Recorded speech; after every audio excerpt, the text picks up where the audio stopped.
Imagine drifting off to sleep while a lonely black hole 20,000 times the mass of the Sun glows quietly between galaxies. Tonight's journey follows HLX-1, a hidden lantern above an edge-on galaxy, from gentle cluster gas all the way down to the silent edge of its event horizon.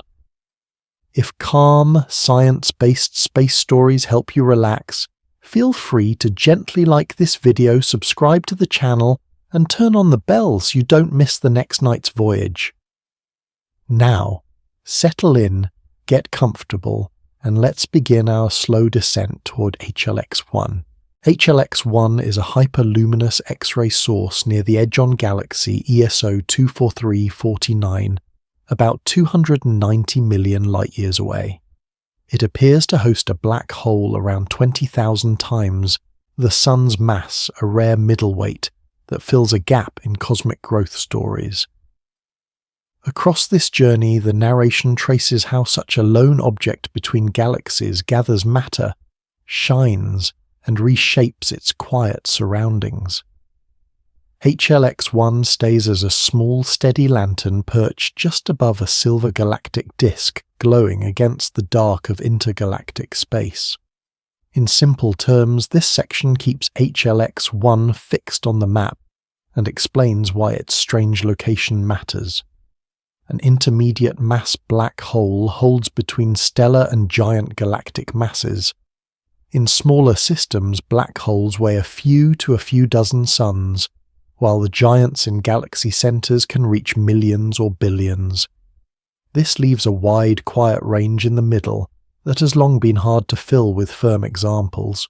HLX-1 sits right in that range, giving astronomers a tangible case rather than only a theoretical sketch. Seen in X-rays, HLX-1 brightens and relaxes over months and years, producing outbursts that rival the total X-ray output of its entire host galaxy. X-rays are high-energy light from very hot gas spiraling toward the black hole just before it disappears across the unseen boundary. These changing signals allow researchers to weigh HLX-1 indirectly, comparing its rhythms to those of smaller systems closer to home. Each flare helps outline how the inner regions behave, even though no telescope can resolve them directly. The host galaxy ESO 24349 appears as a pale sliver-like disk when seen through optical telescopes tilted almost exactly edge-on to the line of sight. Dust lanes stretch across this disk, dimming some regions and letting others shine through, so the galaxy looks like a thin band with the darker streak through its middle. HLX-1 lies offset from the center, slightly above the plane, not in the crowded heart where a supermassive black hole would be expected. Its projected distance places it in the galaxy's outer parts, or even in a small companion system, almost merged into the main body. That offset is central to the story because it suggests HLX-1 is not simply a small echo of the central black hole, but a separate object captured by the larger galaxy. One leading idea is that HLX-1 once sat at the heart of a modest dwarf galaxy embedded in a dense star cluster and wrapped in its own small halo of dark matter.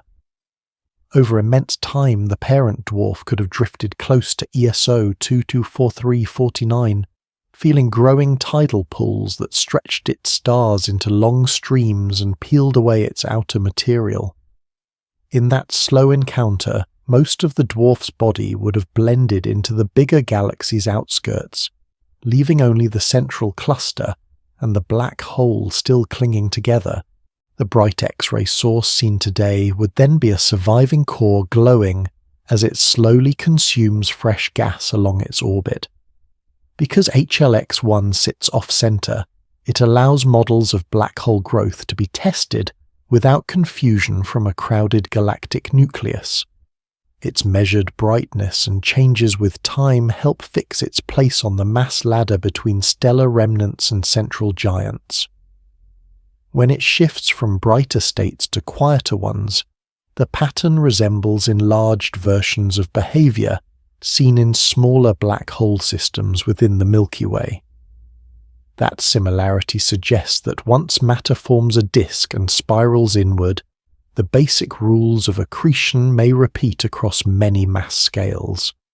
At the same time, the long intervals between major outbursts remind researchers that fuel supplies in the halo are limited and arrive in uneven packets. This combination of familiar rhythms and stretched timescales makes HLX-1 a valuable bridge between black holes formed from single stars and those that anchor whole galaxies. Watching it over many years turns the distant source into a slow, ongoing experiment written in changing light. Whether this exact picture is correct or not, HLX-1 clearly demonstrates that black holes do not all sit neatly at the centers of galaxies. Some can wander in halos attached to clusters or remnants that carry them through the outer regions of their hosts. This has deep consequences for how often galaxies might host more than one significant black hole, and how future mergers between such objects could send out ripples of gravitational waves. For listeners drifting into rest, the key idea stays gentle and steady. A region that first appears almost empty just above a flattened disk of starlight actually hosts a compact heavy object that quietly shapes its surroundings over cosmic time. Even small changes in its brightness tell a continuing story about how matter falls, how energy spreads into nearby gas, and how a medium-sized black hole grows. By anchoring HLX-1 in this mental picture later, sections can move inward layer by layer, from cluster scales down toward the invisible horizon, always returning to this lone source glowing above the disk as a reference point. On scales larger than any single galaxy, matter moves slowly through the cluster that hosts ESO 224349, and those gentle flows can feed HLX-1 over time. The simple idea is that a wandering black hole between galaxies does not sit in complete emptiness. It rests in a thin river of gas stars and drifting structures. Around the host galaxy stretches an extended halo embedded inside the wider cluster, where orbits take hundreds of millions of years to close. Small galaxies, star clusters, and loose clouds of gas all travel along these paths, sliding through the shared gravitational well that binds the cluster together. Seen from afar, this region would not look like a crowded city. It would resemble a wide, quiet valley where rare lights drift slowly across the dark. Within that valley, ESO 24349 circles the cluster center on a long, slow orbit. Its satellites and debris follow more tangled routes, sometimes passing above and below the main disk. HLX-1 most likely rides within one of those pieces of debris. It may sit in the surviving core of a shredded dwarf galaxy, or a dense remnant cluster. That moving home gives HLX-1 access to fuel that changes with position, sometimes richer in gas, sometimes mainly made of old stars and diluted clouds. Over long stretches of time, the combination of the cluster's pull and the host halo's gravity shapes where this compact system can roam. The path is not perfectly smooth. Tidal forces tug at any companion system that carries HLX-1, drawing out thin streams of stars behind it and in front of it. Encounters with other small galaxies or heavy clusters gently nudge its orbit, changing the angle at which it passes through the outskirts of ESO 24349. Each change slightly alters what kind of material lies ahead. It resembles a slow journey that alternates between sparse stretches and regions where the air grows heavier and more humid. In the sparsest parts of the halo, HLX-1 may accrete almost nothing its surroundings, providing little more than a thin spray of particles. In denser pockets, where leftover gas from old interactions still lingers, enough material can collect to refresh the disk around the black hole. This is one reason its X-ray brightness rises and falls over months and years instead of blazing at a steady level. The inflow is not a constant stream from a tidy reservoir in the galactic center. It arrives as irregular deliveries from a changing environment in the halo. For astronomers, this behavior matters because it links large-scale structure with the intimate physics of accretion. It shows that the story of HLX-1's flickering light begins far outside the immediate neighborhood of the black hole. Cluster weather halo tides and the slow dance of satellites all contribute to when and how gas reaches the inner regions. A listener can imagine thin, almost invisible filaments of matter stretching between galaxies, nudged and twisted, as systems pass one another over cosmic time. Along one of these filaments, a small remnant carrying HLX-1 moves like a dim lantern hung on a drifting branch. When the branch brushes a slightly denser patch of the surrounding medium, the lantern receives a new supply of fuel and the light grows stronger. When the branch drifts back into thinner regions, the flame quiets and the glow softens again. The key lesson is that even a seemingly isolated black hole is part of a much larger web of motion and supply. Mapping these motions helps explain why HLX-1 today sits where it does above the disk, rather than already merged into the galactic center. It also hints that other intermediate mass black holes may hide in similar positions around different galaxies. Many stay faint for most of their history, and brighten only when passing streams of gas feed them. By tracing the paths of satellite streams and diffuse clouds around ESO 24349, models can predict where such hidden engines might occasionally flare. In future observations, this understanding may guide searches for quiet off-nuclear black holes that awaken when large-scale flows send them a fresh wave of matter. As the narrative moves inward in later sections, this broad backdrop remains in place, a slow-motion stage on which the smaller, faster processes around HLX-1 unfold. Even when attention turns to the inner disk and the edge of the event horizon, the memory of these vast, gentle currents remains. They still matter because they decide when the inner regions receive fresh material. Without that supply, there is nothing for the innermost zones to heat, and nothing bright enough to shine. In quiet hours at the telescope, long sequences of measurements slowly turn these flows into patterns and probabilities. Over years, those patterns reveal that nothing in this region is truly still, even when the light seems almost unchanged. Each repeated observation adds one more thread to the web, tightening the picture of how halo motion and black hole feeding connect. In this way, the distant cluster is not just a backdrop, but an active partner in HLX-1's changing life. The structure around HLX-1 is shaped by an invisible halo of dark matter that surrounds ESO 24349 and controls how small systems move and settle.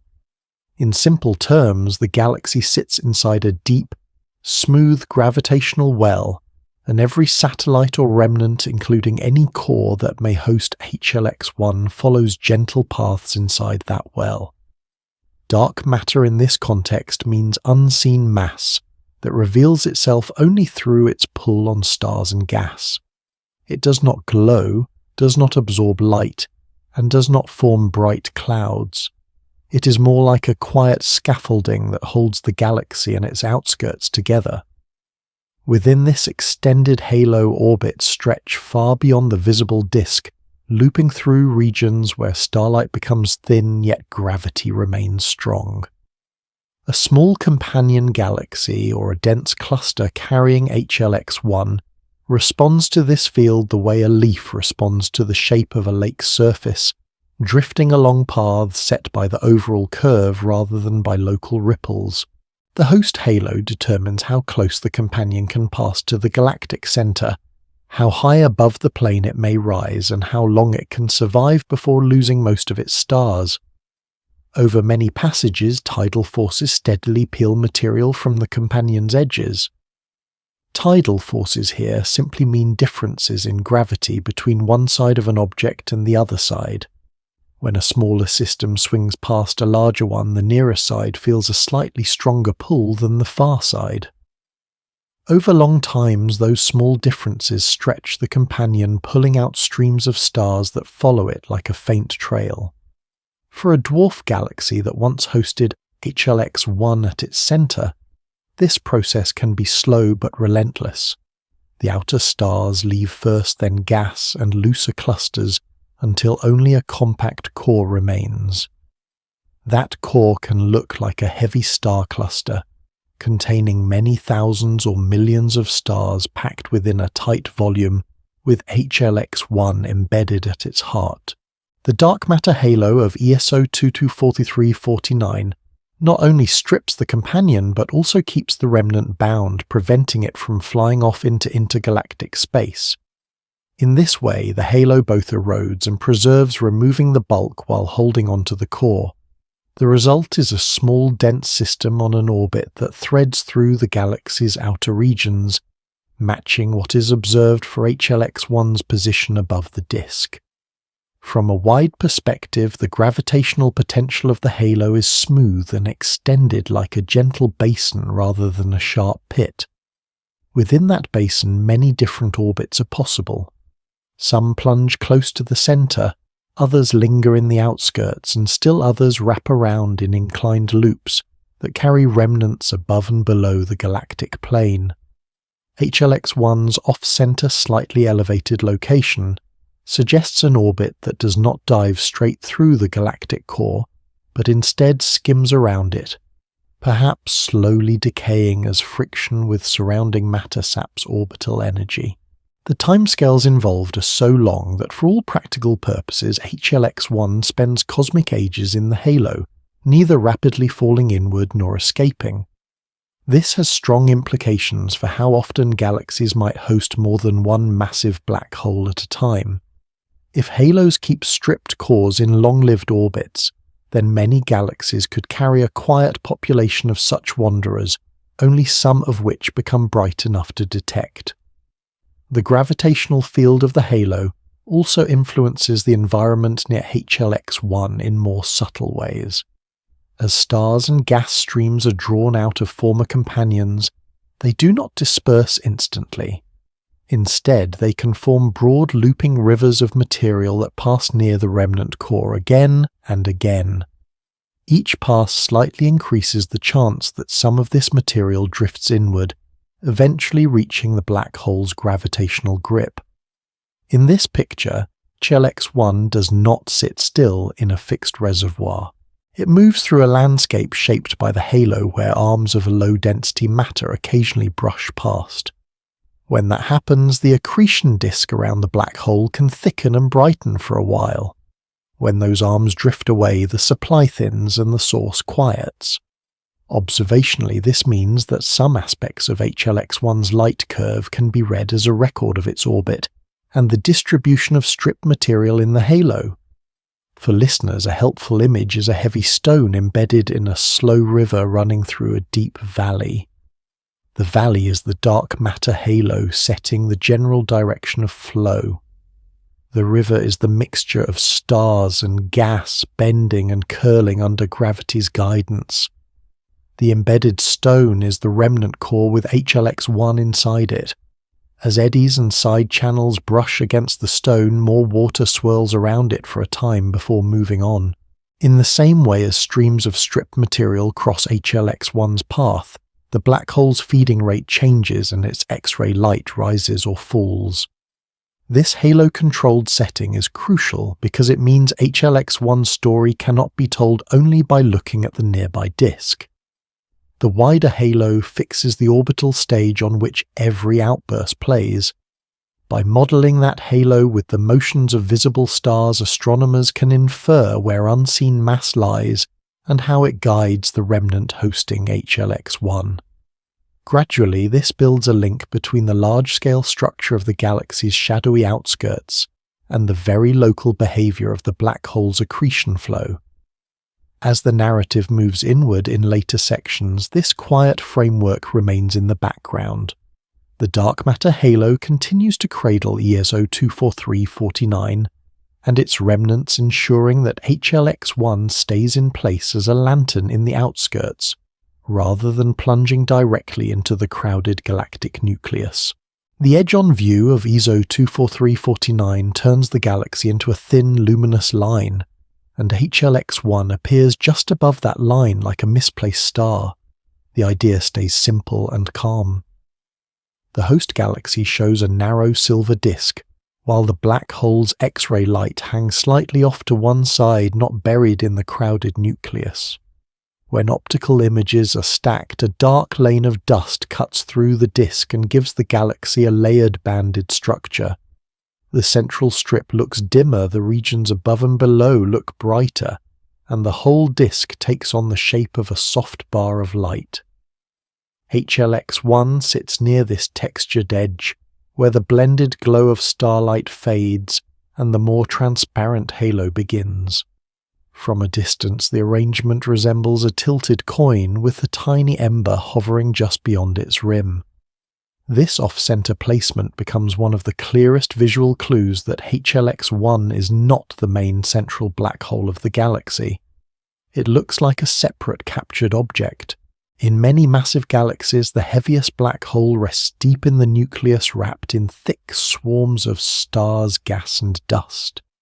Here, the bright X-ray beacon lies several thousand light-years away from that center, projected above the flat plane. It sits in a region where the stellar background thins out. That quiet mismatch between expectation and sight invites a slower layered reading of the scene. It hints that HLX-1 either arrived from outside or formed in a satellite system that never reached the core. The edge-on orientation of ESO 24349 helps to underline this story. Because the disk is seen from the side, the central strip of starlight is sharply outlined against the darker sky.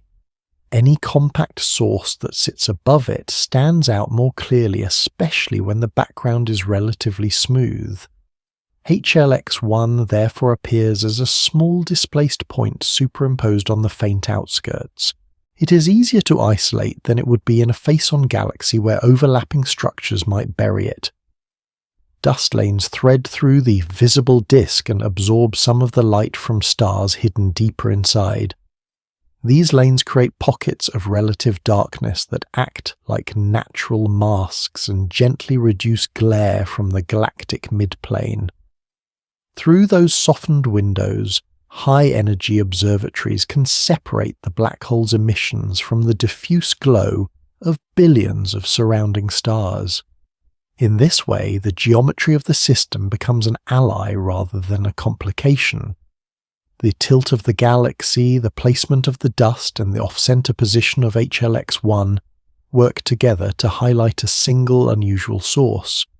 For astronomers, this geometry offers a rare chance to examine a medium-mass black hole away from the confusion of a galactic core. Its surrounding light is lower, its immediate environment less crowded, and its projected motion easier to trace against the smoother background. When the source flares in X-rays, telescopes can watch the rise and decay in detail. Interference from bright central structures that would otherwise complicate the view is reduced. The measured position relative to the galaxy also feeds orbit models that test different origin stories. One family of models pictures HLX-1 inside the nucleus of a stripped dwarf galaxy, now mostly dissolved into faint streams. In that view, the remnant orbits in the outer parts of ESO 243-49 and slowly loses energy. The orbit spirals inward on timescales far longer than the human lifetime. Another possibility places HLX-1 in a massive star cluster that formed in the outskirts. That cluster may have been triggered by a past tidal encounter that stirred gas and compressed it into new stars. In both stories, the off-plane position and the projected distance from the center are not random details. They act as fossils of the path that brought the system to its current suspended perch. Position and orientation therefore carry real information. The fact that HLX-1 shines above the disk rather than from the nucleus limits every model of its birth and growth. A simple mental image can help lock this in place. Picture the bright line of the galaxy as a distant glowing horizon. Above that horizon, a single persistent light hovers slightly, detached, never quite sinking into the band of starlight. That solitary light stands for a medium-sized black hole, maintaining its own small domain in the outskirts. As later sections move inward toward the detailed behavior of its disk and its inner regions, this broader geometry remains the stable frame. Every flare and fade of HLX-1's emission takes place in this off-center niche between the flat river of the galactic disk and the wider intergalactic dark. In that quiet setting, HLX-1's role as a bridge between small and giant black holes becomes easier to sense. The scene stays simple, steady and soft, a stable backdrop for the more detailed inner journey still to come. Between the bright disk of ESO 24349 and the wider darkness of the cluster lies a broad, quiet envelope of gas that helps feed HLX-1 over long spans of time. In plain terms, the black hole does not live in a perfect vacuum. It moves through a thin extended atmosphere that slowly guides material inward. Astronomers call this atmosphere the circumgalactic medium, a diffuse halo of gas that surrounds a galaxy far beyond its visible stars. This medium is not dense like the gas in stellar nurseries, yet it is not empty space either. It is more like a high-light mist spread across hundreds of thousands of light-years, stirred by gravity outflows and the motions of small companion systems. Within this mist, stripped dwarf galaxies, star clusters and loose clouds leave behind long, faint trails. HLX-1 likely sits in or near one of these trails, gaining access to gas that drifts along with its host remnant. The key idea is that the flow of matter toward the black hole starts on these very large scales. When the host galaxy interacts with its neighbors, tidal forces stretch out streams of material into the circumgalactic medium. Tidal forces are simply uneven pulls of gravity that tug more strongly on one side of a system than the other side. Over time, those streams curl around the galaxy, forming arcs and filaments that can intersect the orbit of HLX-1's remnant. As the remnant moves along its path, it passes through patches where the circumgalactic medium is slightly thicker. In those regions, more gas can be captured and gently guided inward. From the point of view of the black hole, the mist becomes a very slow, long-lived supply line. The densities are low, so the process is not dramatic, but the timescales are enormous, and even a modest inflow maintained for millions of years can fuel repeated outbursts. This link between the circumgalactic medium and the feeding of HLX-1 matters because it connects the fate of one compact object to the history of the entire galaxy group. Each minor merger, each past encounter that stirred gas into the halo leaves behind structures that may later become food for the black hole. Observations in X-rays and other bands show that HLX-1 brightens and fades over years, suggesting that the delivery of matter is not perfectly steady. The circumgalactic medium offers a natural explanation for this behavior. It is clumpy, patchy, and sensitive to previous events. Some regions hold slightly cooler gas, some carry warmer, more ionized material, and some are almost empty.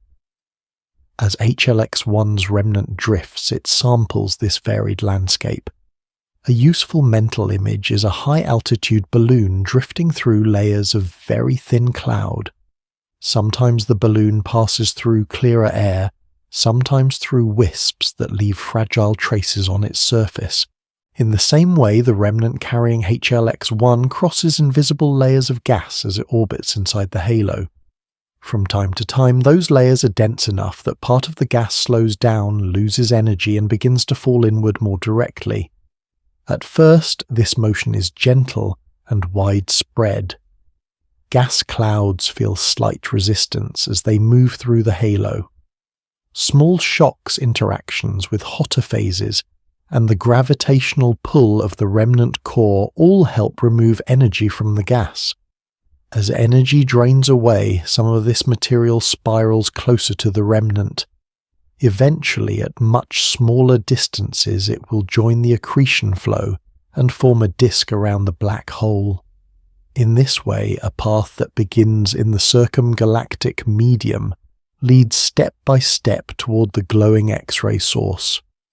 For astronomers, studying this outer supply is challenging because the gas is faint and spread out. It emits only weak signals, often blended with emissions from the galaxy itself and from the cluster environment. Yet even rough measurements help build a picture. If the halo around ESO 24349 hosts enough cool or warm gas, and if that gas shows signs of disturbance from past interactions, then the circumgalactic medium can plausibly support the observed activity of HLX-1 over long periods.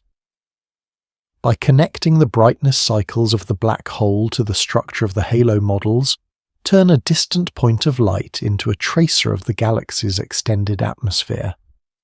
The presence of HLX-1 in this region also reminds researchers that the circumgalactic medium is not a passive backdrop. It is a dynamic reservoir where inflows and outflows meet. Some gas drifts inward from the cluster, some is blown outward from the galaxy by previous rounds of star formation, and some is stirred by the motion of satellites.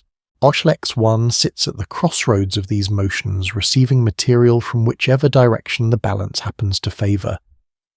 Over cosmic time, this balance can change many times, leading to phases of stronger activity and quieter stretches where the black hole hardly shines at all.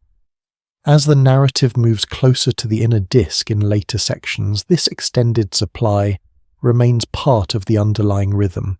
Each bright episode in the X-ray light curve carries the quiet signature of gas that once floated far out in the circumgalactic medium. The glow near the event horizon is the last stage of a long journey that begins in the misty halo where the galaxy meets the cluster and where slow, nearly invisible pathways guide matter toward the waiting black hole. Dust in and around ESO 24349 gently hides and reveals HLX-1, shaping how its light reaches different telescopes and how clearly its strange position can be seen. The core idea is quiet and simple. Fine particles mixed with gas act like a soft curtain, sometimes dimming the source and sometimes framing it, but rarely blocking it completely. Within the visible disk, dust gathers into lanes that follow the spiral or lenticular structure of the galaxy, tracing past episodes of star formation and slow flows of material. Seen edge on, those lanes stack along the line of sight and become a dark streak through the bright band of starlight. They reduce the glare from the midplane and help separate HLX-1, which sits just above, from the crowded central regions below. Outside the thin disk where HLX-1 appears in projection, the dust becomes patchier and more diffuse. Some wisps reach into the halo, while other regions remain almost clear. This uneven veil means that the path from HLX-1 to distant observatories can be slightly more or less transparent depending on the exact route the photons take. At X-ray energies, the black hole's emission can pass through much of this material, though the softest X-rays feel the presence of gas and dust more strongly. At optical and ultraviolet wavelengths, dust grains absorb and scatter light, especially the bluer parts of the spectrum. This makes HLX-1 appear dimmer and slightly redder than it would in a dust-free environment. Infrared light with longer wavelengths slips through more easily, allowing a view of any associated star cluster or remnant around the black hole. The result is that different windows of the spectrum offer different glimpses of the same system. Each wavelength band tells a slightly different part of the story. From a visual standpoint, dust gives the whole scene a layered depth, One can imagine the disk of ESA 24349 as a luminous sheet, with darker threads woven across it, and a faint halo of smoky material above. HLX-1 shines behind or within that halo, its photons taking many slightly different paths through the uneven medium before reaching Earth. Some paths cross thicker knots of dust and gas, others pass through clearer holes. Over time, as the remnant hosting HLX-1 moves, and as small structures within the halo drift, these conditions can change. That slow change may gently modulate the brightness and spectrum of the source, in addition to the deeper variations driven by the accretion flow itself. For astronomers, dust is both an obstacle and a tool. It hides part of the intrinsic light from HLX-1, so models must correct for the absorption to estimate the true luminosity. Yet the degree of dimming and the way colours shift also reveal how much material lies along the line of sight. By fitting simple models of dust absorption to the observed spectrum, researchers can infer the column of gas between HLX-1 and the observer.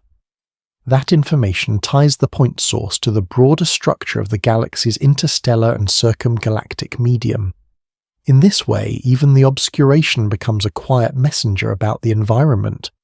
The multi-band view deepens this connection. X-ray observations highlight the hottest inner regions of the accretion flow, where gas spirals close to the black hole. Ultraviolet and optical data trace slightly cooler zones further out in the disk and any surrounding stars. Infrared observations offer a better look at embedded clusters that might mark the remains of a stripped dwarf nucleus. Dust affects each of these bands differently, so combining them allows a more complete reconstruction of the intrinsic structure. The picture that emerges is of a small bright engine wrapped in a cocoon of faint stars and gas itself, embedded in the hazy outskirts of an edge-on galaxy. For listeners, a helpful image is a lantern shining behind drifting gauze. The gauze sometimes thickens, in places softening and reddening the light, and sometimes thins, letting a clearer beam through, but the lantern continues to glow steadily behind it. Dust around ESO 24349 plays the role of that gauze for HLX-1. It never becomes a solid wall. It simply reshapes the light that escapes, adding texture to the view without erasing the source. As later sections move closer to the detailed physics of the accretion disk and corona, this gentle curtain remains in the background. It reminds the observer that every spectrum and every light curve carries the imprint of the journey through dust, as well as the imprint of the processes near the black hole. Understanding that layered journey turns a single measured brightness into a fuller, calmer picture of a lonely medium-sized black hole glowing between galaxies.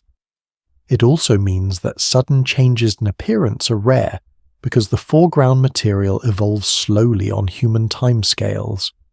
This slow, steady behavior matches the quiet role HLX-1 plays in the halo, a patient source whose light is shaped but not overwhelmed by its dusty surroundings.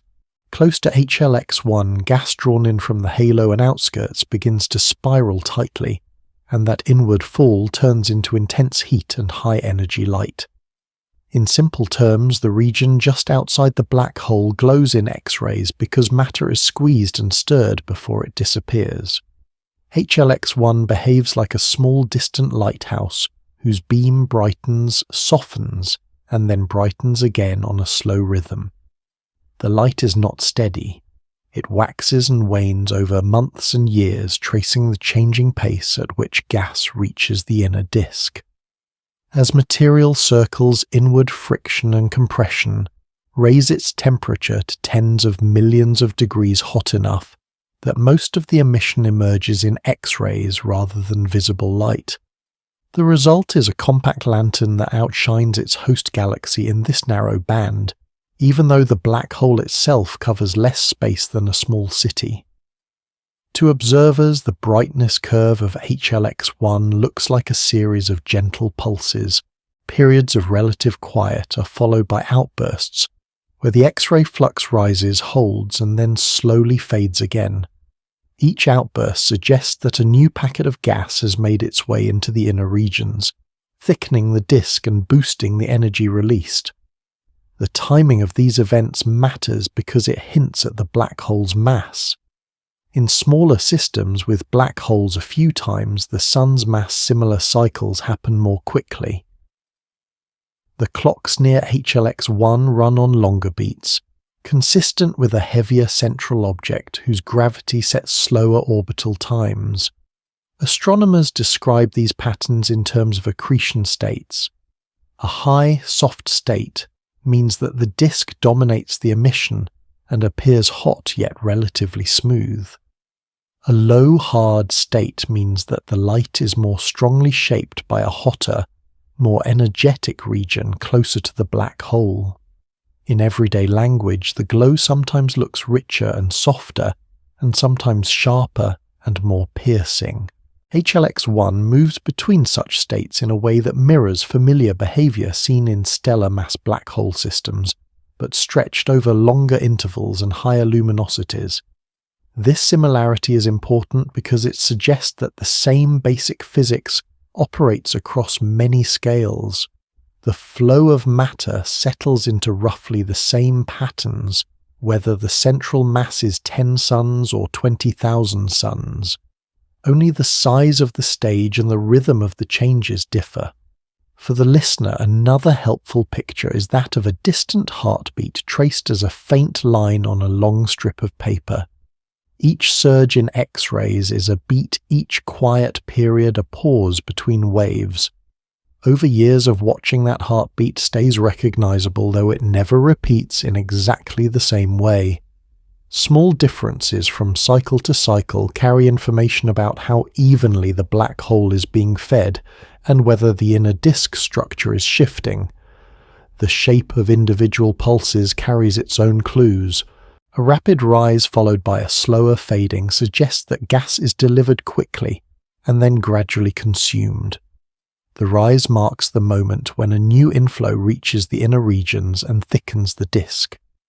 As the available material is accreted, the X-ray light decays in a smooth, drawn-out tail. In some episodes, smaller flares ride on top of the main outburst, like ripples on a slow swell, hinting at extra clumps within the incoming stream. Superimposed on these larger cycles, shorter timescale flickers may appear. These variations happen on times closer to the orbital period of gas near the inner edge of the disk.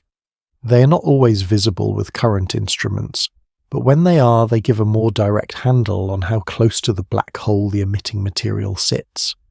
Shorter variation times usually mean smaller radii.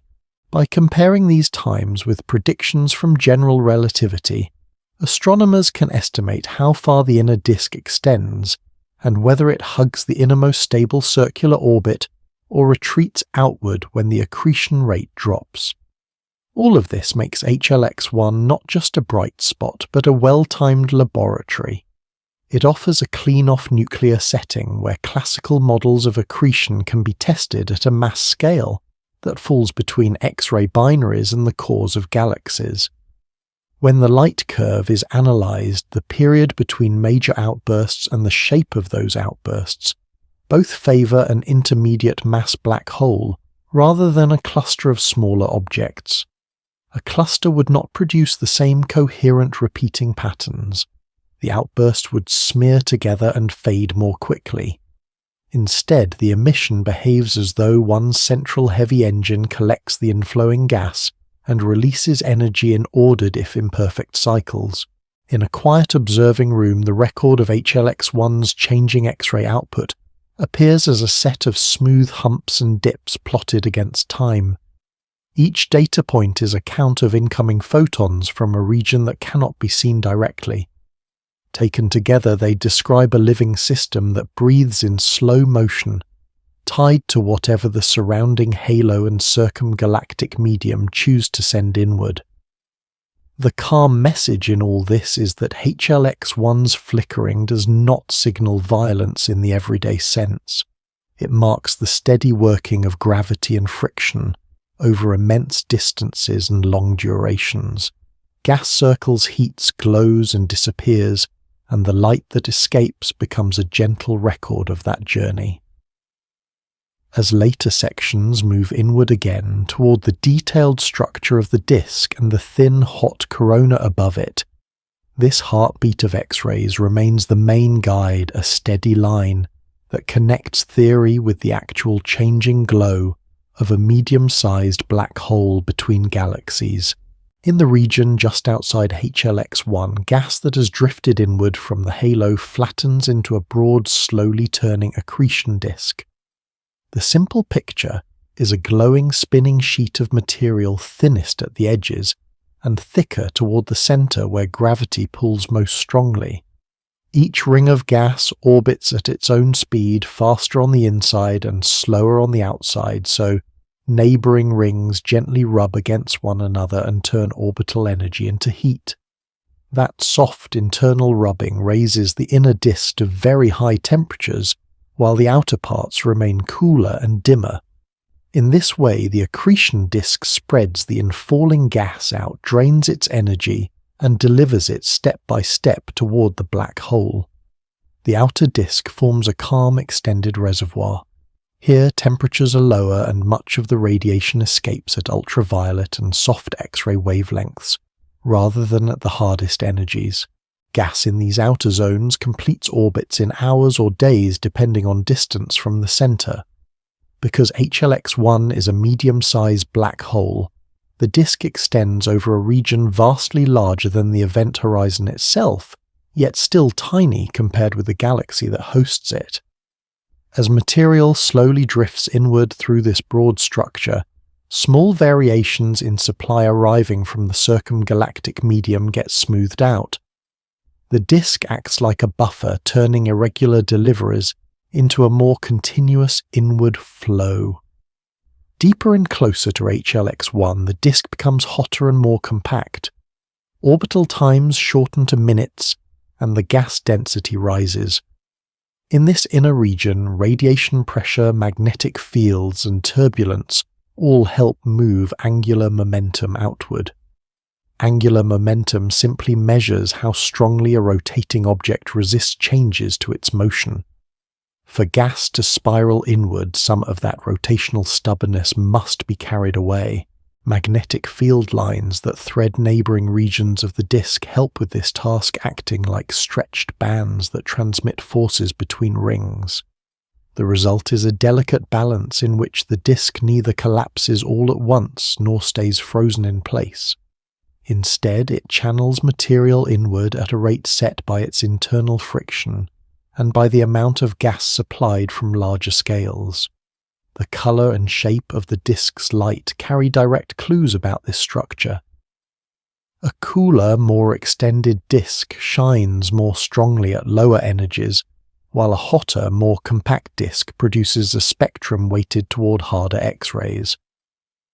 By comparing simple disk models to the observed emission from HLX-1, astronomers infer the likely size of the inner radiating zone, and from that the approximate mass that sits at the center.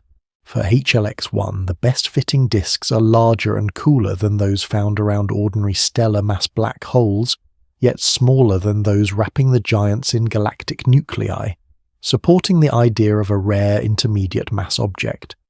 A gentle image can help fix this picture. Imagine a circular lake at night, its surface slowly rotating under a dark sky. Near the shore, the water moves lazily and stays cool, barely disturbed. Closer to the center, the motion quickens, forming subtle, faster ripples that slide past one another and warm the surface through small internal frictions. HLX-1's accretion disk behaves like that lake, only with gas instead of water, and with energy released mainly as a high-energy light rather than warmth on human skin. The lake also connects outer streams which supply fresh water with a central drain that carries water away. In the same way, the disk links the diffuse halo and circumgalactic medium to the waiting black hole at the center, Over time, the structure of the disk can change. When the supply of gas coming in from large scales increases, the disk thickens, and its inner regions grow hotter and brighter. When the outer supply slackens, the disk gradually thins, and the inner zone may retract slightly, cooling and dimming. They unfold over many orbits, so the disk evolves in slow motion.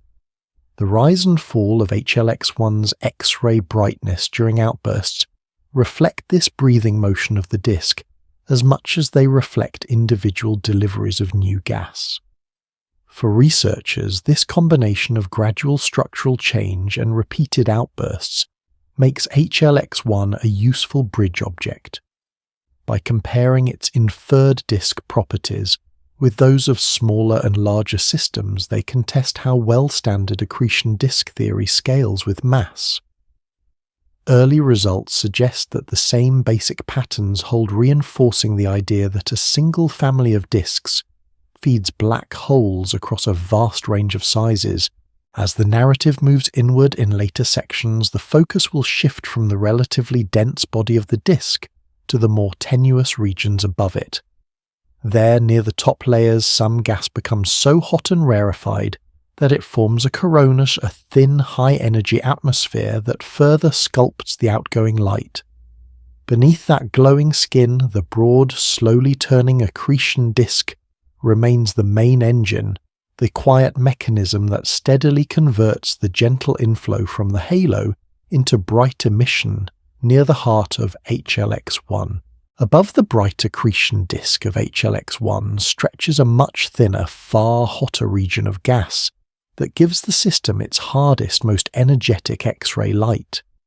This region is called a corona, like a shimmering atmosphere of particles suspended over the disk, but it is much more rarefied and extreme than any ordinary gas. In this corona, electrons move at very high energies through a space with very low density, almost like a sparse swarm of fast grains spread across a wide invisible dome. Soft photons from the underlying disk rise upward into this dome and collide with those energetic electrons.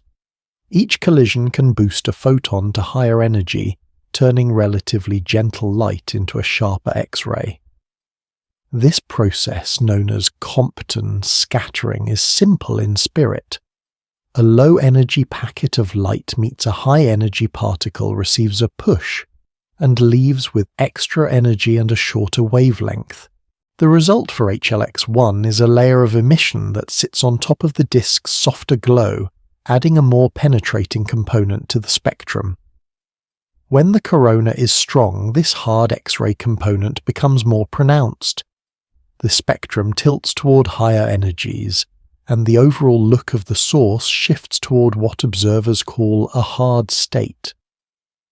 When the corona weakens or shrinks, the softer light from the disk dominates, and HLX-1 appears in a softer state. In ordinary language, the system sometimes looks like a warm, broad glow, and sometimes like that same glow topped with a sharper, hotter edge. The geometry of the corona around HLX-1 is not seen directly, but simple models offer a calm, coherent picture.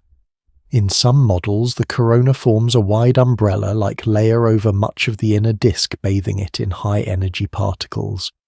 In others, it breaks into more compact patches like islands of hot gas hovering close above the surface. Either way, the key role remains the same. The corona acts as a mediator between the hot inner disk and the emptier space beyond, shaping how much energy leaves as hard X-rays and how much escapes in softer forms. A gentle image is a city at night seen from above, with a low thin haze of smog and light hanging over the brightest streets. The haze changes the colour and sharpness of the lights below, without having its own solid structure. HLX-1's corona plays a similar role for the glowing disk. It alters the appearance of the underlying emission, adding a harder tail to the spectrum while remaining mostly invisible on its own.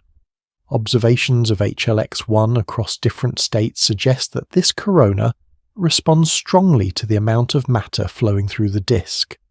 When accretion rates rise, the disk thickens and radiates more strongly. Some of that energy may cool the corona, reducing its extent and softening the emitted spectrum. When accretion rates fall, the disk may thin out and the corona can expand or become more dominant, producing a harder spectrum. These shifts mirror the behavior seen in smaller systems within the Milky Way, where stellar mass black holes show transitions between hard and soft states. HLX-1 repeats that pattern at higher luminosity and on longer timescales, reinforcing its identity as an intermediate mass bridge between the two families. Timing information adds further detail. In some cases, changes in the soft X-ray emission from the disk precede changes in the hard X-ray component produced by the corona. That sequence implies that the corona responds to variations in the disk, rather than acting entirely on its own. Small delays between soft and hard changes can hint at the physical size of the coronal region. A larger corona would produce longer delays. A more compact one would react more quickly. For HLX-1, the patterns that can be measured with current instruments favor a corona that is extended over a few inner disk radii, but not enormous compared with the disk as a whole. In quiet moments of analysis, researchers compare the observed spectra and light curves of HLX-1 with simple disk plus corona models. They adjust the temperature of the disk, the optical depth of the corona, and the energy distribution of the electrons to find combinations that match the data. When a good match is found across many observations, it strengthens the idea that a relatively standard arrangement can explain a very wide range of black hole systems. The same basic ingredients appear again and again: a disk that provides soft light, and a corona that hardens part of that light. For those listening and drifting towards sleep, the main picture remains easy to hold. Above the slowly turning disk of HLX-1 floats a thin hot veil of particles invisible in ordinary senses, but very effective at reshaping light. Photons rise from the disk, pass through this veil, and some leave with an extra kick, carrying news of their encounter as harder X-rays. The balance between disk and corona sets the tone of the source, deciding whether HLX-1 appears softer, with more gentle light, or harder, with a sharper, more penetrating glow. As the journey moves still closer to the black hole in later sections, this corona will stay in mind as the last broad structured layer above the inner stable orbit, a high-energy skin that connects the smooth physics of the disk to the more extreme domain where orbits tighten and space-time begins to curve strongly around the medium-sized black hole between galaxies.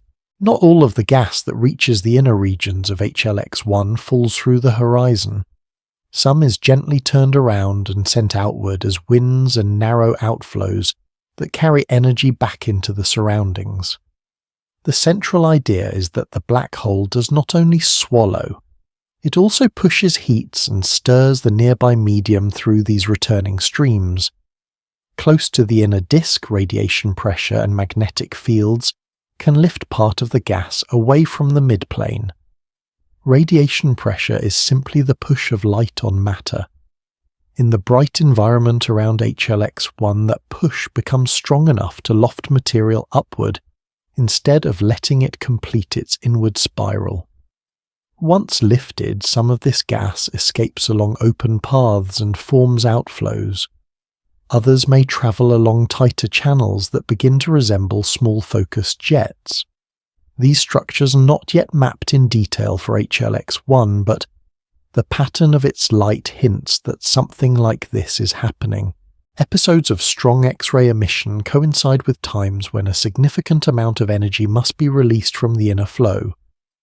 Part of that energy leaves as radiation, part may leave as motion in these outflows.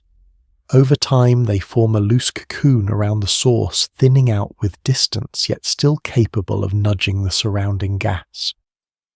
A calm picture is a fountain at the center of a quiet pond. Water flows inward along the surface, reaches the core, and is then partly thrown upward in a gentle spray that drifts outward and falls back.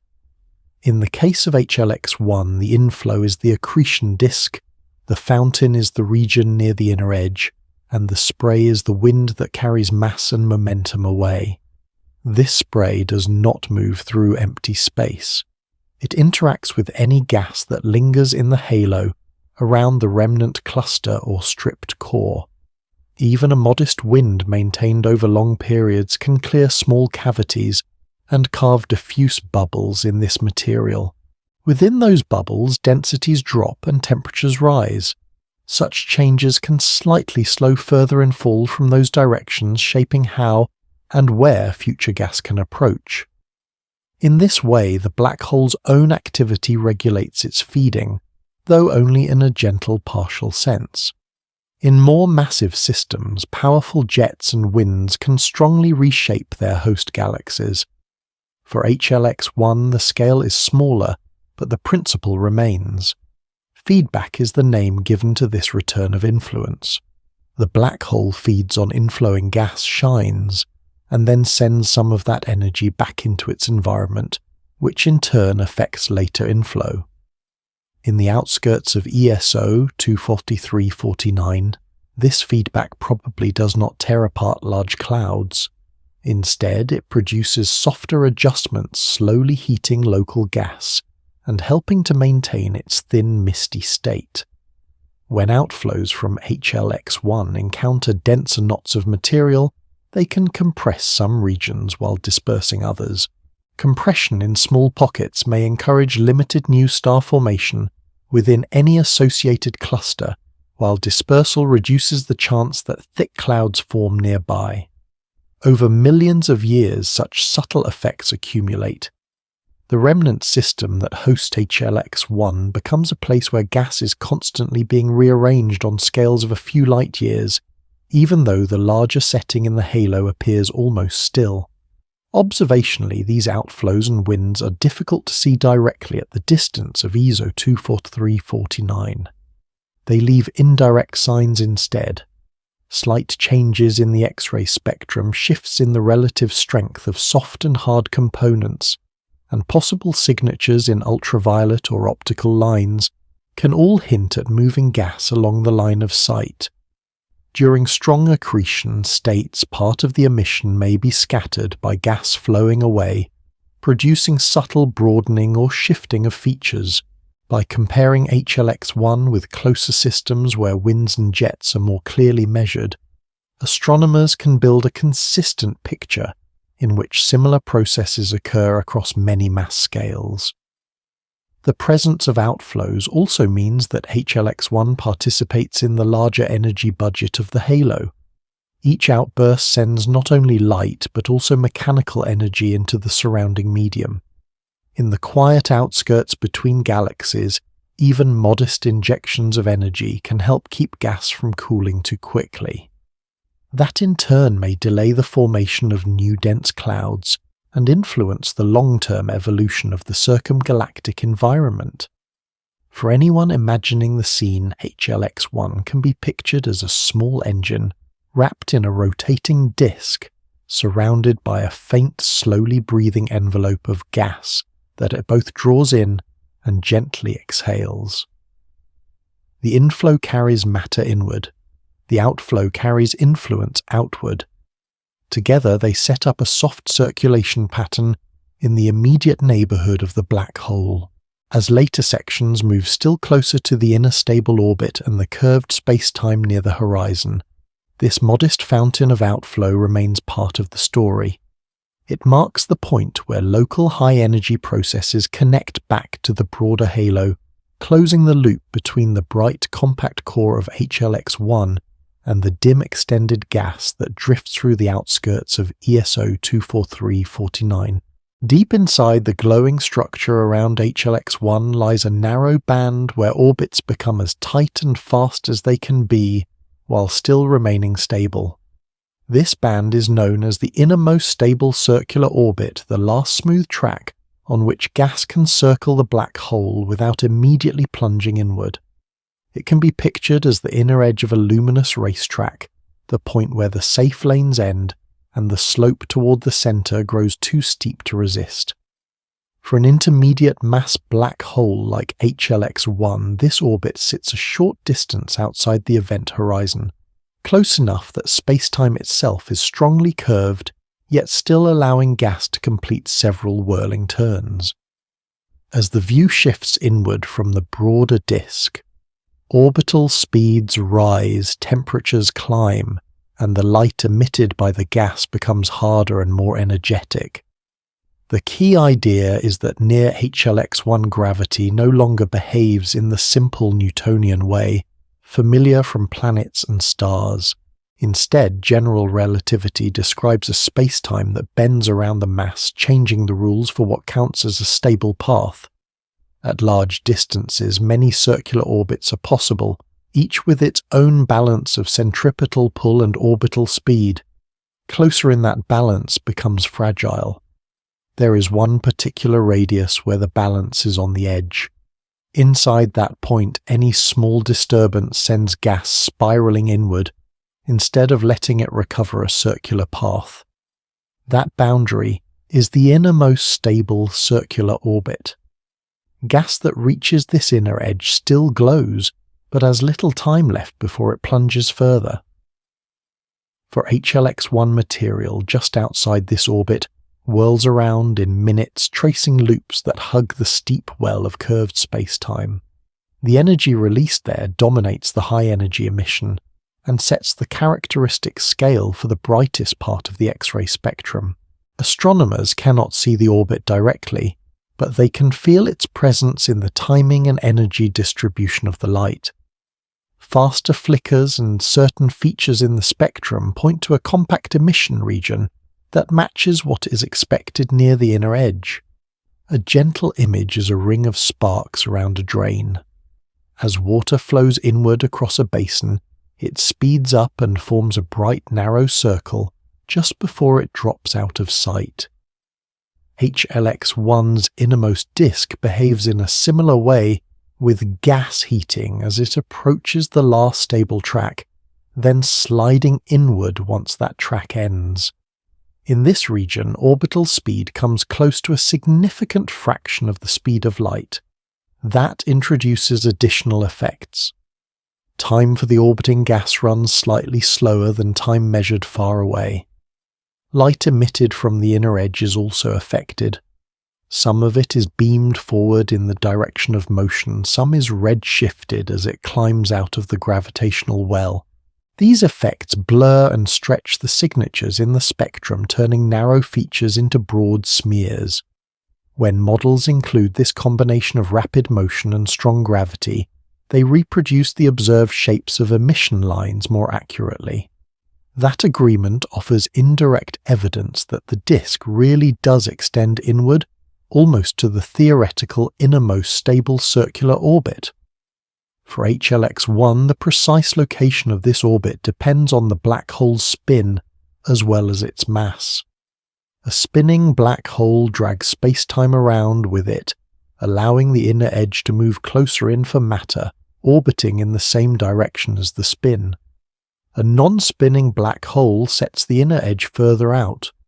Although the exact spin of HLX-1 remains uncertain, comparing models with different configurations to the data can narrow the possibilities.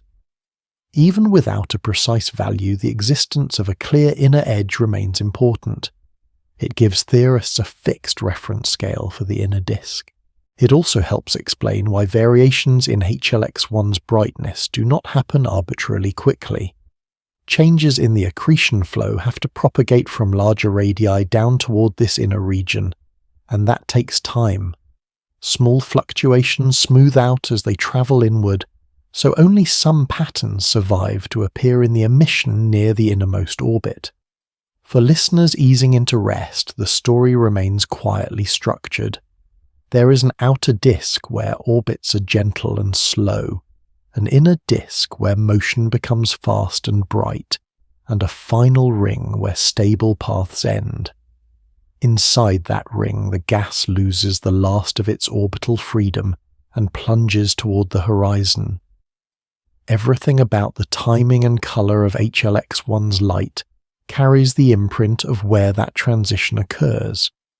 As later sections move still further inward toward regions where light itself may circle, once, before escaping this innermost stable orbit stands as a calm, clear boundary. It marks the end of steady circling and the beginning of irreversible infall, the last bright track traced by matter, before it crosses into the unseen interior of a medium-sized black hole between galaxies.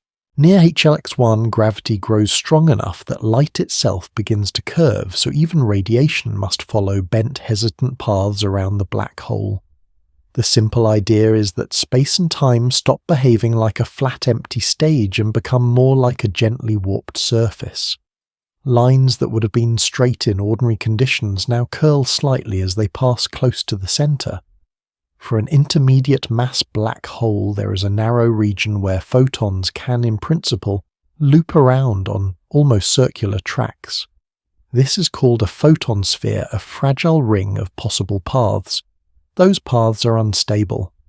A small disturbance sends a photon either inward toward capture or outward toward freedom, but the existence of such orbits shows how strong the curvature has become. Just outside this delicate zone, rays that skim past HLX-1 are deflected by measurable angles as if they slide along the side of a deep invisible bowl before escaping. Some of them take slightly longer routes, so they arrive a little later than photons that travelled farther from the black hole. The timing differences are tiny on human scales, but real in the language of high-energy astronomy. The key point is that even light that never crosses the horizon still carries a record of the gravity it has passed through. That record appears as subtle changes in energy and direction. Around HLX-1, the brightest emission comes from gas near the innermost stable orbit where orbital speeds are high and spacetime is strongly curved. Light that leaves from this inner ring must climb out of a deep gravitational well. In doing so, it loses energy, an effect known as gravitational redshift, and reaches distant detectors at longer wavelengths than when it was emitted. At the same time, the gas in the inner disk is rushing around at significant fractions of the speed of light. Because of this motion, some regions move toward the observer and some move away. Light from approaching regions is boosted and slightly shifted to higher energies. Light from receding regions is diminished and slid to lower energies. Together, gravitational redshift and this Doppler effect broaden and skew spectral features that would otherwise be narrow and symmetric. A simple line from iron atoms in the disk, for example, turns into a long, smooth wing with a lopsided peak when seen through the combined influence of speed and gravity. By comparing these shapes with models, astronomers can estimate how close the emitting material lies to the black hole, and how strong the curved spacetime must be. In this way, the behavior of light becomes a quiet probe of regions that no spacecraft can visit. A gentle mental picture is a ring of lanterns circling a deep, dark pit. Each lantern sends beams of light outward. Beams that travel high above the pit reach distant observers clean and simple. Beams that skim near the rim are bent downward, slowed a little, and coloured differently by their journey. Some may even swing partway around the pit before emerging. To the distant observer, those altered beams appear faint, delayed, and distorted, but they still arrive.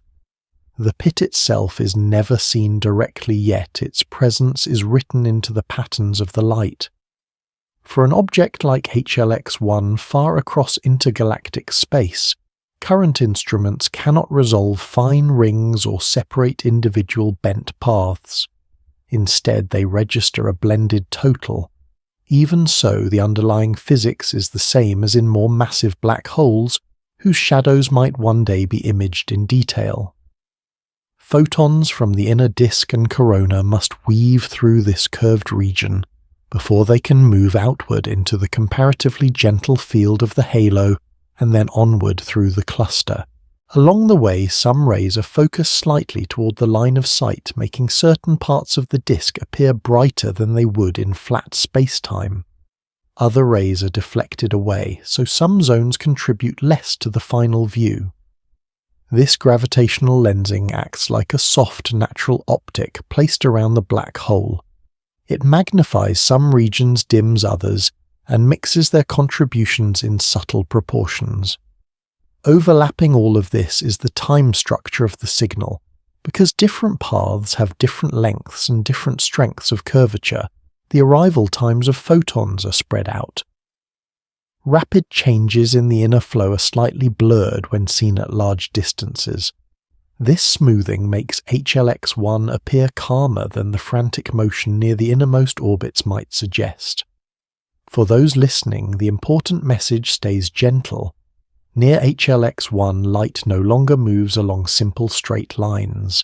It behaves more like a flock of birds following the shape of a landscape, dipping into valleys of curvature and gliding over invisible hills before heading out across a flat plain. Every spectrum and light curve that reaches the Milky Way carries the signature of this quiet choreography. As the narrative steps closer in later sections toward the event horizon, where no path leads outwards, this domain of bent and lingering light marks the final region, where photons can still escape. It is the last bright ring of information around a medium-sized black hole between galaxies, a place where the grip of gravity is strong, but not yet absolute, and where light still manages with effort to find a way into the wider universe. Around HLX-1 there exists a boundary that nothing can cross outward once it has gone in a quiet surface made entirely of geometry rather than matter. This is the event horizon, the point of no return that surrounds the 20,000 solar mass black hole and marks the limit of all outward travel. It is not a solid wall or a glowing shell. It has no atoms, no crust, no surface that could be touched.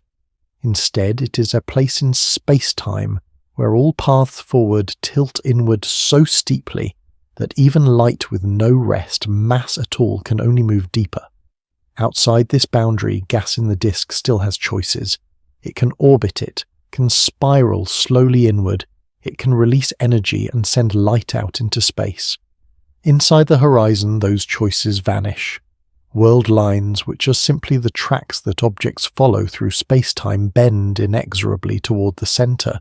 For HLX-1, the event horizon lies just inside the innermost stable circular orbit, slightly smaller and darker than the last ring of glowing gas. As material crosses the inner edge of the disk, it begins a short final fall through the narrow region between that edge and the horizon. In this brief plunge, most of the light that will ever escape has already been emitted. The infalling gas still radiates a little, but from the viewpoint of a distant observer, that contribution is modest and heavily red-shifted. The main story happens just outside, yet the existence of the horizon still shapes the entire scene. A helpful image is a calm waterfall at night viewed from far downstream. Upstream, the river flows smoothly and shines under starlight. Near the lip, the water brightens with turbulence and foam. Beyond the lip, the water disappears into darkness, leaving only a gentle roar as a sign that motion continues. In HLX-1, the bright inner disk stands for the foaming edge, the horizon for the hidden drop.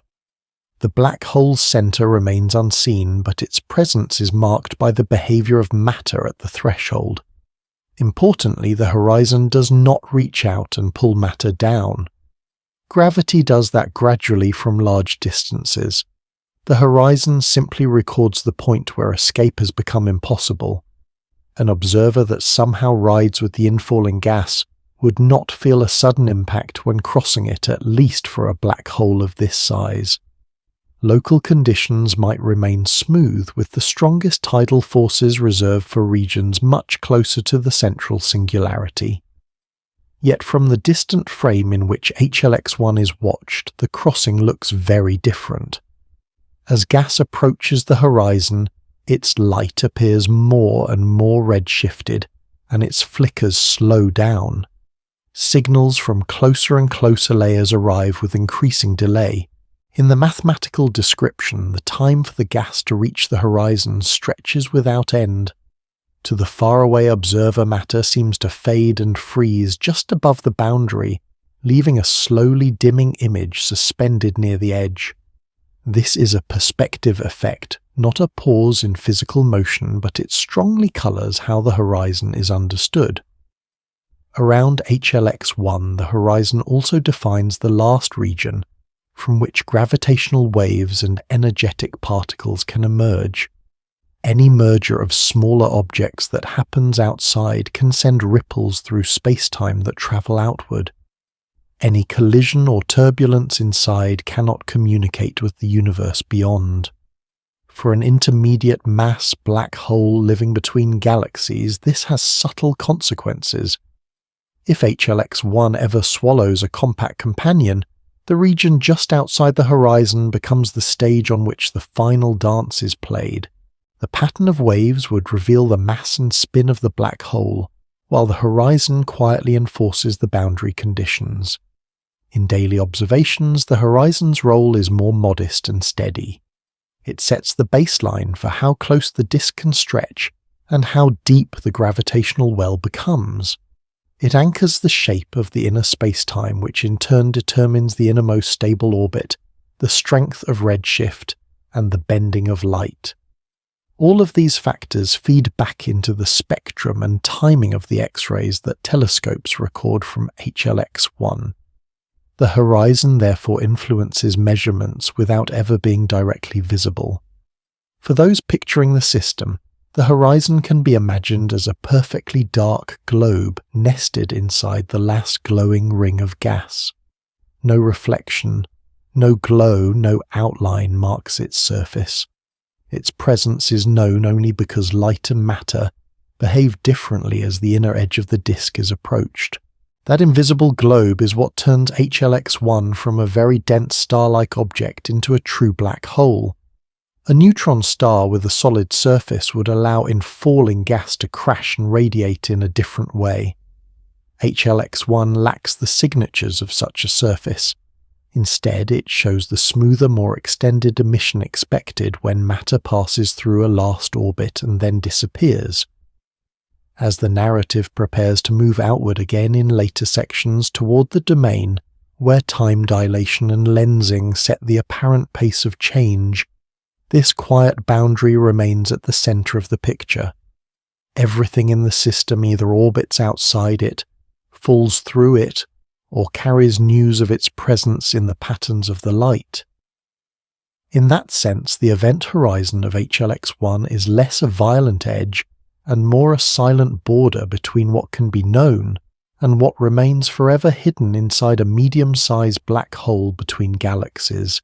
Seen from far away, the region around HLX-1 unfolds in slow measured rhythms, shaped by both the expansion of the universe and the local bending of time near the black hole. The key idea is that clocks close to HLX-1 do not run at quite the same pace as clocks in quieter, weaker fields. Gravity and motion cooperate to stretch and tilt the flow of time. Processes that unfold quickly near the black hole appear softened and delayed when their light finally reaches distant observatories. Even without equations, this difference can be understood as a gentle mismatch between local time and faraway time. Near HLX-1, gas whirls around the inner disk in minutes, yet the combined effects of strong gravity and high orbital speeds mean that signals from these regions emerge slightly slowed and reddened. Their highest energy parts are shifted to lower energies as the photons climb out of the gravitational well. Their rapid variations are blended by the many different paths that light can take through curved space-time. By the time that light has travelled hundreds of millions of light-years to reach the Milky Way, brief fluctuations near the innermost orbit can look like mild ripples on a smoother curve. The overall impression is of a system that breathes in a calm, deliberate way. Cosmological expansion adds another softer stretch. As light crosses the widening space between galaxies, Its wavelength increases, shifting all colours toward the red. This cosmological redshift acts together with the local gravitational and Doppler shifts from the inner disk. For HLX-1, the combined effect nudges the emitted spectrum toward lower energies and shifts the apparent timing of cycles very slightly. The intrinsic heartbeat of the system written in outbursts and fades remains, but it is heard through the gentle lengthening of cosmic distance. Observers reconstruct the original rhythm by modelling all these influences at once. For listeners, a simple picture is a drum heard from far across a valley. Each beat is sharp and quick near the player, but echoes air and distance soften the impact. The pattern remains recognisable, yet its edges blur and its pace feels calmer. HLX-1 behaves in a similar way. Its local environment near the horizon experiences rapid orbits and strong curvature. The light that escapes carries that story, but the journey through curved space-time and expanding distance smooths the details. Time dilation near HLX-1 itself arises because strong gravity changes the rate at which clocks tick. A clock resting deep in the gravitational well runs a little slower compared with a clock far away. Gas in the inner disk does not carry literal clocks, yet every characteristic timescale in that region is affected in the same way. Orbital periods, cooling times, and the rise and fall of local turbulence all stretch as seen from outside. Added to this is the time dilation from motion. When matter moves at high fractions of the speed of light, its internal processes appear slowed in the frame of a stationary observer. Near the innermost orbit, gas does both things at once. It sits deep in a gravitational well and moves very quickly around the black hole.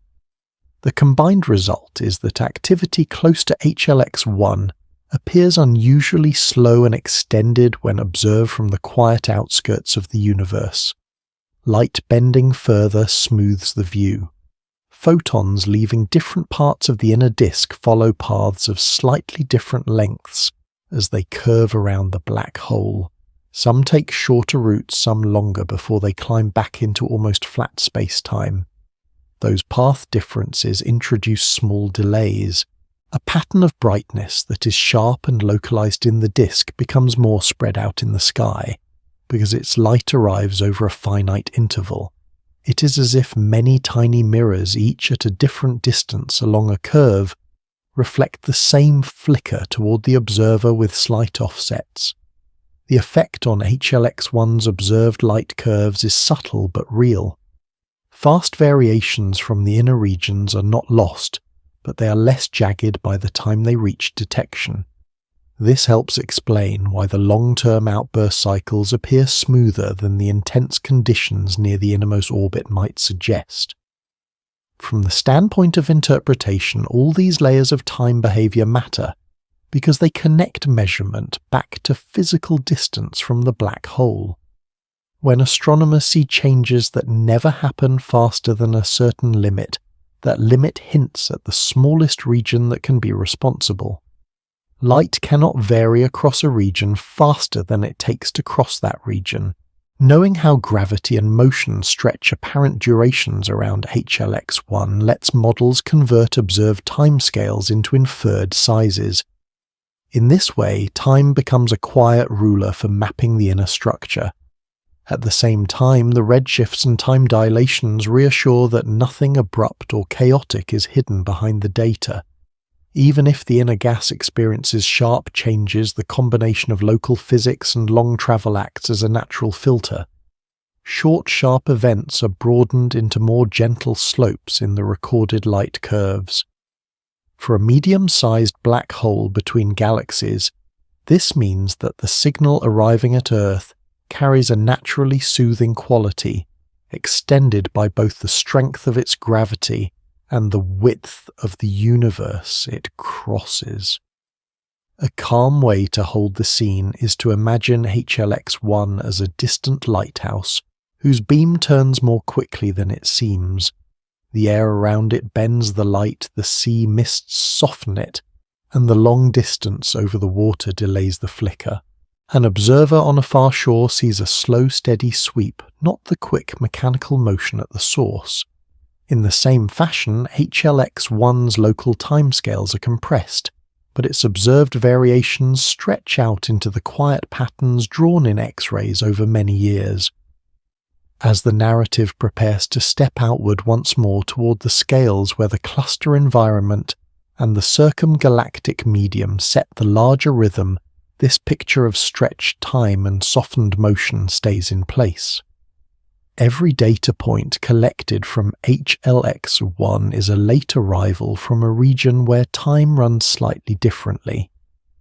The gentle mismatches between near and far clocks are not a complication, but a bridge turning raw pulses of energy into the smooth, sleep-friendly curves that trace the life of an intermediate mass black hole shining between galaxies. Far out in the cluster that hosts ESO 24349, HLX-1 remains a single persistent point of high-energy light, and present instruments can only trace its story in broad strokes. The central idea is calm, even after following gas from the diffuse halo down to the innermost orbit. The view still depends on a tiny stream of photons that have crossed almost 300 million light-years. Every piece of information about this medium-sized black hole is carried by that delicate rain of X-rays and supporting light at other wavelengths. Telescopes cannot resolve disks, rings, or outflows directly. They collect an integrated glow and turn it into spectra-like curves and images barely wider than a pinprick. From those modest signals, models rebuild the layered structure described in earlier sections. They infer a wandering remnant system in the outskirts of an edge on Galaxy, embedded in a dark matter halo and bathed in the circumgalactic medium. They infer a small bright engine where gas forms a disk, warms into a corona, and eventually crosses an unseen horizon. Each inference is guided by patterns known from closer accessible black hole systems, then scaled up to the mass range suggested by HLX-1's luminosity and timing. In that sense, HLX-1 functions as both a test and a bridge.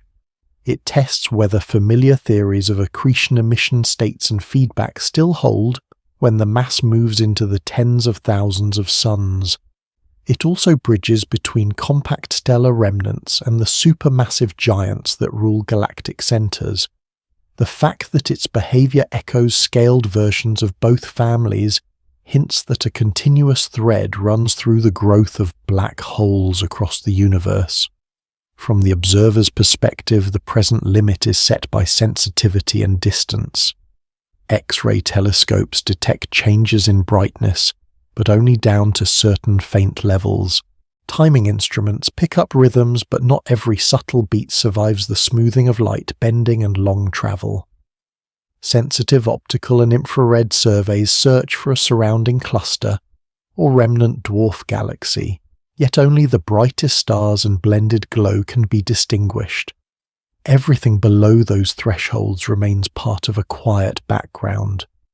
Within these limits, HLX-1 still yields a surprising amount of structure. The pattern of outbursts suggests a mass, the spectrum suggests a disk and corona, and the off-center position fixes its rough place in the host galaxy's halo. Together, those pieces create a coherent scene in which a compact remnant orbits through the outskirts of ESO 24349. Within that scene, it likely carries the stripped heart of a small galaxy and feeds a black hole of intermediate size. Around that remnant, the wider environment continues its slow motions. The galaxy drifts through the cluster, potential its own dark halo guiding satellites and streams. The circumgalactic medium breathes as gas flows in from the larger environment and out from the galaxy's past bouts of star formation. HLX-1 samples this flow, brightening when fuel becomes richer near its path, and quieting when the streams thin out again. Over cosmic time, its orbit may gradually decay, bringing it closer to the central regions, or it may remain in the outskirts, a long-term companion that never quite merges. Current data cannot fix the final outcome. They simply show a snapshot in a much longer story. For listeners, the most gentle way to hold HLX-1 at this limit is as a small resilient lantern suspended between realms.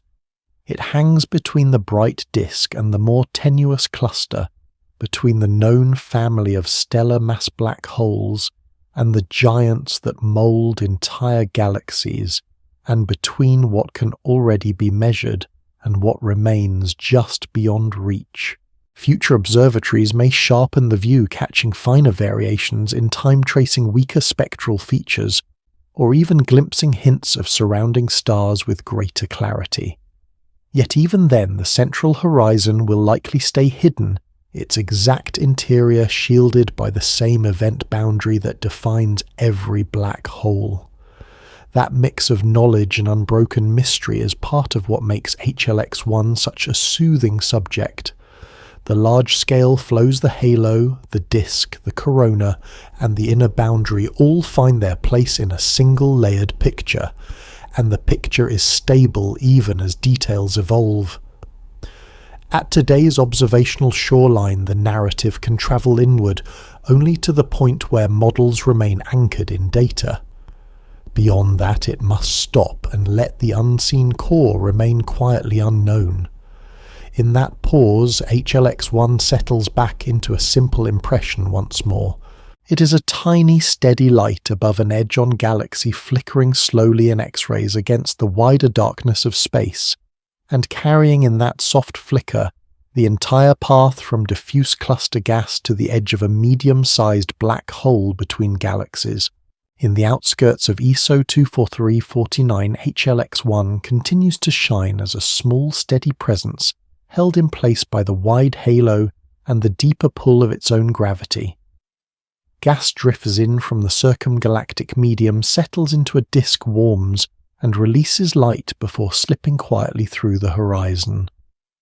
Outflows and winds rise from the inner regions and carry a portion of that energy back outward, gently stirring the thin mist that surrounds the remnant system.